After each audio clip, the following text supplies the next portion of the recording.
My dear friends and professionalists, I am Uday Singh, advocate speaking. ನೀವೆಲ್ಲರೂ ಸಹ ನನ್ನ channel ಅನ್ನು ನೋಡ್ತಾ ಇದ್ದೀರಿ ಅಂತ ನಾನು ಅಂದ್ಕೊಂಡಿದ್ದೀನಿ. ಶೇರ್ ಮಾಡಿ, ಲೈಕ್ ಮಾಡಿ, ಕಮೆಂಟ್ ಮಾಡಿ ಮತ್ತು ನನ್ನ ಚಾನೆಲ್ಗೆ ಇನ್ನೂ ಯಾರು ಸಬ್ಸ್ಕ್ರೈಬ್ ಆಗಿಲ್ಲ ದಯವಿಟ್ಟು ಸಬ್ಸ್ಕ್ರೈಬ್ ಆಗಬೇಕಂತ ಕೇಳ್ಕೊಳ್ತಾ ಇವತ್ತು ನಾನು ಇನ್ನೊಂದು ವಿಷಯವನ್ನು ತೆಗೆದುಕೊಂಡು ನಿಮ್ಮ ಮುಂದೆ ಬಂದಿದ್ದೀನಿ. ನಾನು ಇವತ್ತು ಆಯ್ಕೆ ಮಾಡಿಕೊಂಡಿರ್ತಕ್ಕಂಥ ವಿಷಯ ಅಂತಂದ್ರೆ ancestor property and self acquired property, ಪಿತ್ರಾರ್ಜಿತ ಆಸ್ತಿ ಮತ್ತು ಸ್ವಯಾರ್ಜಿತ ಆಸ್ತಿಯನ್ನ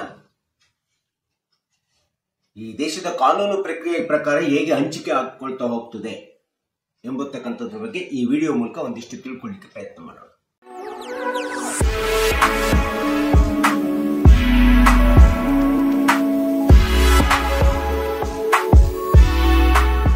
ಹಿಂದೂ ಅವಿಭಕ್ತ ಕುಟುಂಬದ ಆಸ್ತಿ ಅಂತೇನಿದೆ, ಇದನ್ನು ಸಹಜವಾಗಿ ಹಿಂದೂ ಸಕ್ಸೆಷನ್ ಆಕ್ಟ್ 1956 ಪ್ರಕಾರ ನಾವು ಹಂಚಿಕೆ ಮಾಡ್ಕೊಳ್ತಾ ಹೋಗ್ತೀವಿ. ಸೊ ಹಿಂದೂ ಸಕ್ಸೆಷನ್ ಆಕ್ಟ್ 1925ರಿಂದ ಬ್ರಿಟಿಷರ ಆಳ್ವಿಕೆಯಿಂದ ಬೆಳ್ಕೊಳ್ತಾ ಬಂದಿದೆ.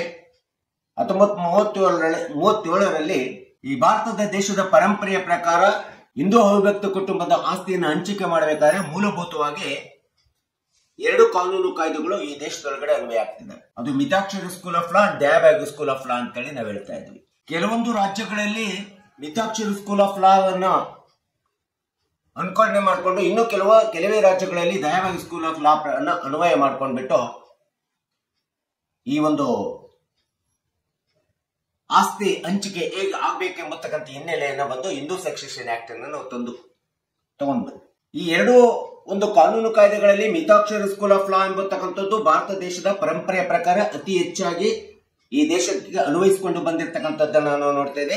ಈ ಮಿತಾಕ್ಷರ ಸ್ಕೂಲ್ ಆಫ್ ಲಾ ಪ್ರಕಾರ ಯಾವುದೇ ಅವಿಭಕ್ತ ಕುಟುಂಬದ ಆಸ್ತಿ ಒಳಗಡೆ ಹೆಚ್ಚಿನ ಪ್ರಾಶಸ್ತ್ಯವನ್ನ ಪುರುಷನಿಗೆ ಹೆಚ್ಚಿನ ಪ್ರಾಶಸ್ತ್ಯವನ್ನ ಕೊಡಲಾಯಿತು. ಪುರುಷ ಪ್ರಧಾನ ಸಮಾಜ ಅಂತ ಹೇಳ್ಬಿಟ್ಟು ಯಾವುದೇ ಒಂದು ಅವಿಭಕ್ತ ಕುಟುಂಬದ ಆಸ್ತಿ ಒಳಗಡೆ ಅತಿ ಹೆಚ್ಚಿನ ಮೊದಲನೇ ಪ್ರಾಶಸ್ತ್ಯವನ್ನ ಮಗನಿಗೆ ಕೊಡಲಾಗ್ತದೆ ಹೊರತು ಆದ್ರೆ ಹೆಣ್ಣು ಮಕ್ಕಳಿಗೆ ಕೊಟ್ಟಿರಲಿಲ್ಲ.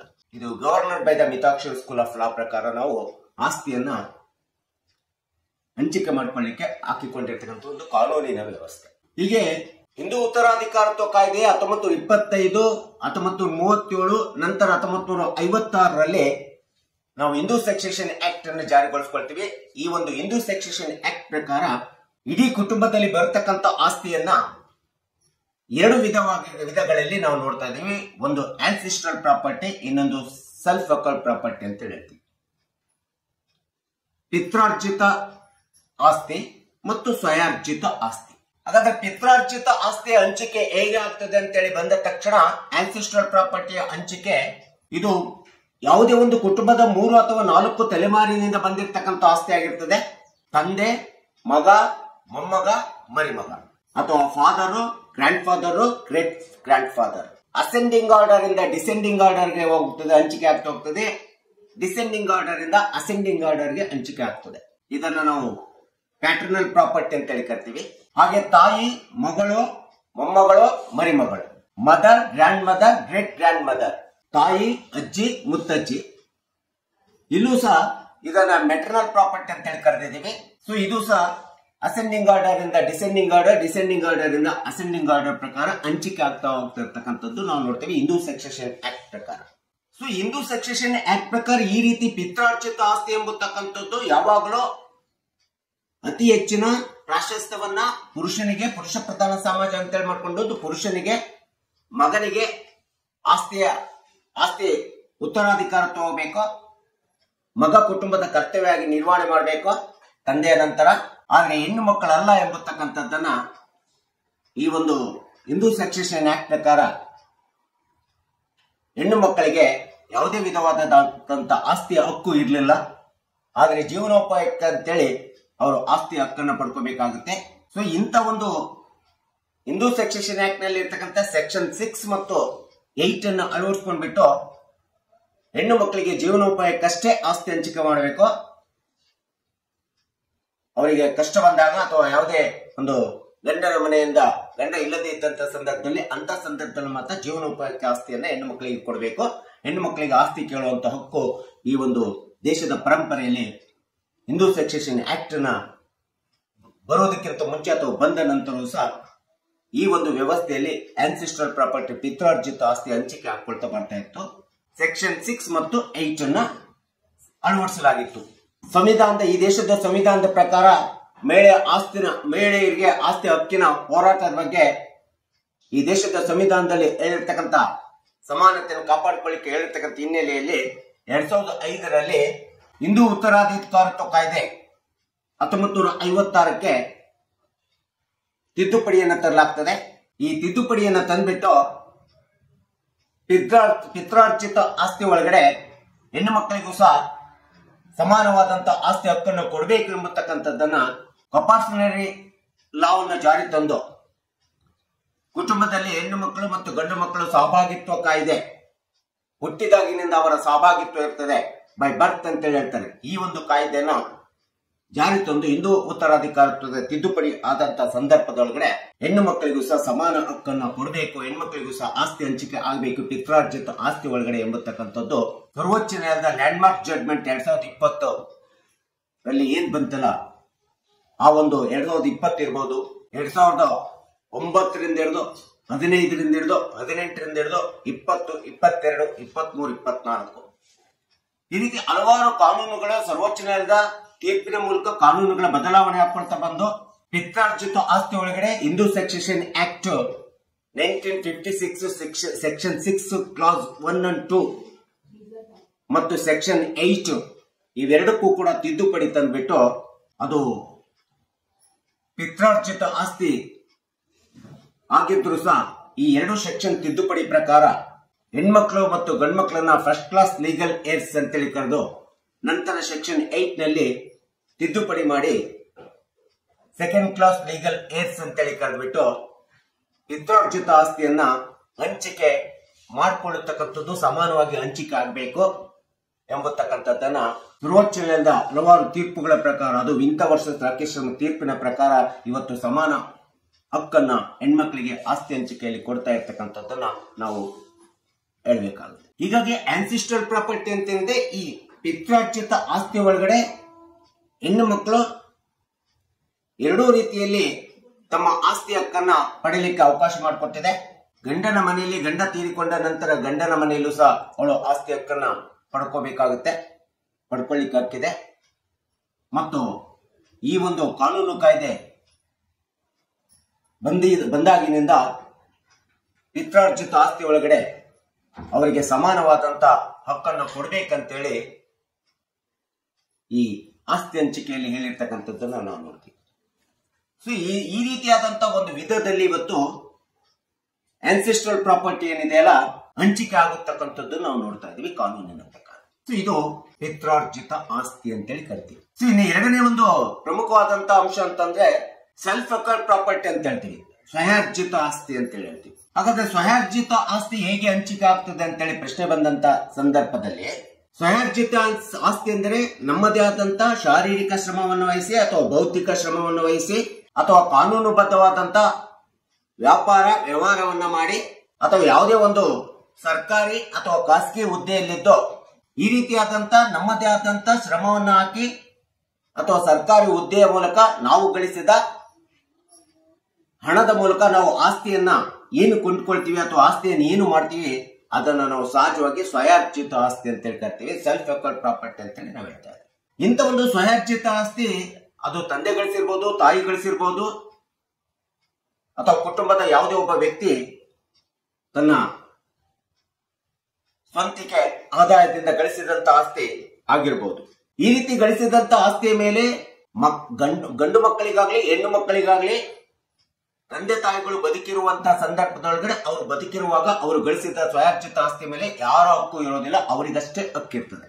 ಈ ರೀತಿ ಸ್ವಯಾರ್ಜಿತ ಆಸ್ತಿ ಗಳಿಸಿದಂತ ಸಂದರ್ಭದೊಳಗಡೆ ಅವರು ಬದುಕಿರುವಂತ ಸಂದರ್ಭದಲ್ಲಿ ಅದನ್ನ ದಾನ ಮಾಡಬಹುದು ಅಥವಾ ವಿಲ್ ಡೀಡ್ ಮಾಡಬಹುದು, ಸೇಲ್ ಡೀಡ್ ಮಾಡ್ಕೊಡ್ಬಹುದು, ಮಾರಾಟ ಮಾಡಬಹುದು ಅಥವಾ ರಿಲಿಂಕ್ವಿಶ್ಮೆಂಟ್ ಡೀಡ್ ಅನ್ನ ಕೂಡ ಮಾಡಬಹುದು. ಸ್ವಯಾರ್ಜಿತ ಆಸ್ತಿ ಮೇಲೆ ಯಾರದು ಹಕ್ಕಿರುವುದಿಲ್ಲ. ಆ ಗಳಿಸಿದಂತ ಕುಟುಂಬದ ಸದಸ್ಯ, ಅವನ ತಂದೆ ಇರ್ಬೋದು, ತಾಯಿ ಇರ್ಬೋದು, ಯಾರೇ ಇರ್ಬೋದು, ಕಾನೂನುಬದ್ಧವಾಗಿ ಗಳಿಸಿರ್ಬೇಕಾಗುತ್ತದೋ ಕಾನೂನುಬದ್ಧವಾಗಿರ್ತದೆ.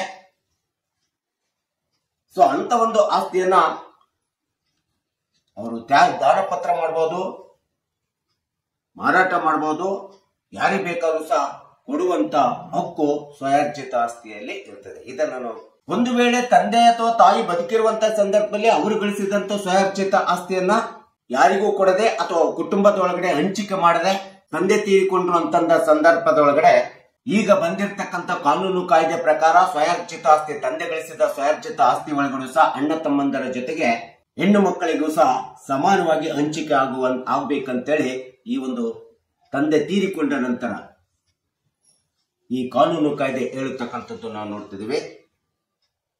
ಯಾಕಂದ್ರೆ ಹಿಂದೂ ಸಕ್ಸೆಷನ್ ಆಕ್ಟ್ 1956 2005ರಲ್ಲಿ ತಿದ್ದುಪಡಿ ಮಾಡಿಬಿಟ್ಟು 2020ರ ಒಂದು ಕಾನೂನು ಕಾಯ್ದೆಯ ಪ್ರಕಾರ ಸೆಕ್ಷನ್ 6 ಕ್ಲಾಸ್ 1 and 2 ಸೆಕ್ಷನ್ 8 ತಿದ್ದುಪಡಿ ಮಾಡಿ ಸೆಕ್ಷನ್ 6 ಕ್ಲಾಸ್ 1 and 2 ಒಳಗಡೆ ಪಿತ್ರಾರ್ಜಿತ ಆಸ್ತಿಯಲ್ಲಿ ಹೇಗೆ ಹಕ್ಕು ಸಮಾನವಾದಂತ ಹಕ್ಕು ಹೆಣ್ಮಕ್ಳಿಗೆ ಇರ್ತದೋ ಹಾಗೆ ತಂದೆ ಗಳಿಸಿದ ಆಸ್ತಿ ತಂದೆ ಬಿಟ್ಟು ಹೋದಂತ ಆಸ್ತಿ ಒಳಗಡೆ ಫಸ್ಟ್ ಕ್ಲಾಸ್ ಲೀಗಲ್ ಏರ್ಸ್ ಅಂತೇಳಿ ಕರೆದ್ಬಿಟ್ಟು ಅವರಿಗೂ ಸಹ ಸಹೋದರರ ಜೊತೆಗೆ ಸಮಾನವಾಗಿ ಹಂಚಿಕೆ ಆಗ್ಬೇಕಂತೇಳಿ ಸೆಲ್ಫ್ ಅಕ್ವೈರ್ಡ್ ಪ್ರಾಪರ್ಟಿಯಲ್ಲಿ ಹಂಚಿಕೆಯನ್ನ ನಾವು ನೋಡ್ಬೇಕಾಗುತ್ತೆ. ಈಗ ಆನ್ಸಿಸ್ಟ್ರಲ್ ಪ್ರಾಪರ್ಟಿ ಇರಲಿ ಅಥವಾ ಸೆಲ್ಫ್ ಅಕ್ವೈರ್ಡ್ ಪ್ರಾಪರ್ಟಿ ಇರಲಿ, ಈ ಎರಡೂ ಪ್ರಾಪರ್ಟಿಗಳನ್ನ ಹಂಚಿಕೆ ಮಾಡ್ಕೊಳ್ಬೇಕಾದ್ರೆ ಅಥವಾ ತಂದೆ ಸತ್ತು ಹೋದಂತ ಸಂದರ್ಭದೊಳಗಡೆ ಅದು ಜಾಯಿಂಟ್ ಫ್ಯಾಮಿಲಿ ಪ್ರಾಪರ್ಟಿ ಅಂತೇಳಿ ಅನ್ಸ್ಕೊಳ್ತದೆ.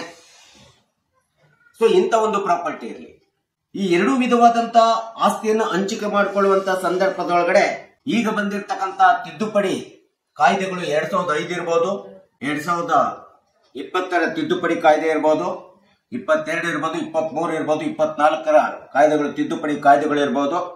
ಆಸ್ತಿ ಹಂಚಿಕೆ ಒಳಗಡೆ ಈ ಎಲ್ಲ ಕಾನೂನು ಕಾಯ್ದೆಗಳ ತಿದ್ದುಪಡಿಯ ನಂತರ ಇವತ್ತಿನ ದಿನದಲ್ಲಿ ಪಿತ್ರಾರ್ಜಿತ ಆಸ್ತಿ ಅಥವಾ ಸ್ವಯಾರ್ಜಿತ ಆಸ್ತಿಯನ್ನು ಹಂಚಿಕೆ ಮಾಡ್ಕೊಳ್ಬೇಕಾದ್ರೆ ಆ ಎರಡು ವಿಧಾನಗಳಲ್ಲಿ ಮಾತ್ರ ಹಂಚಿಕೆ ಮಾಡ್ಕೋಬೇಕಾಗುತ್ತೆ.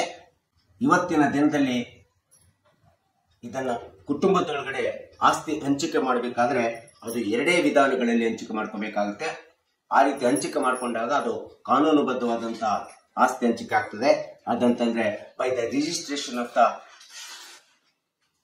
ಸಬ್ registered office as per registration act of 1908 section 17 ಪ್ರಕಾರ ಯಾವುದೇ ಕುಟುಂಬದ ಆಸ್ತಿಯನ್ನು ಹಂಚಿಕೆ ಮಾಡಬೇಕಾದ್ರೆ ಸಂಬಂಧಪಟ್ಟಂತ ತಹಸೀಲ್ದಾರ್ ಕಚೇರಿ ಒಳಗಡೆ ಸಬ್ ರಿಜಿಸ್ಟರ್ ಆಫೀಸ್ ಒಳಗಡೆ ತಮ್ಮ ಆಸ್ತಿಯನ್ನ ರಿಜಿಸ್ಟ್ರೇಷನ್ ಮಾಡಿಕೊಂಡು ಕೊಳ್ಳುವುದರ ಮೂಲಕ ಹಂಚಿಕೆ ಮಾಡಿಕೊಂಡಿದ್ರೆ ಅದು ಮೊಟ್ಟ ಮೊದಲನೇ ಅತಿ ಪ್ರಮುಖವಾದಂತ ವಿಧಾನ ಆಗ್ತದೆ, ಕಾನೂನುಬದ್ಧ ಹಂಚಿಕೆ ಆಗ್ತದೆ. ಇನ್ನು ಎರಡನೇದ ಅಂಶ ಅಂತಂದ್ರೆ ಒಂದು ವೇಳೆ ನೋಂದಣಿ ಮಾಡಿಸಿಕೊಳ್ಳುವುದರ ಮೂಲಕ ಆಸ್ತಿ ಹಂಚಿಕೆ ಆಗಲಿಲ್ಲ ಅಂದ್ರೆ ಸಬ್ ರಿಜಿಸ್ಟರ್ ಆಫೀಸ್ನಾಗೆ ಎರಡನೇ ಒಂದು ಅತಿ ಪ್ರಮುಖವಾದಂತ ವಿಧಾನ ಅಂತಂದ್ರೆ ಬೈ ದ ಕೋರ್ಟ್ ಡಿಗ್ರಿ ಅಥವಾ ಕೋರ್ಟ್ ಆರ್ಡರ್ ಅಂತ ಹೇಳ್ತೀವಿ.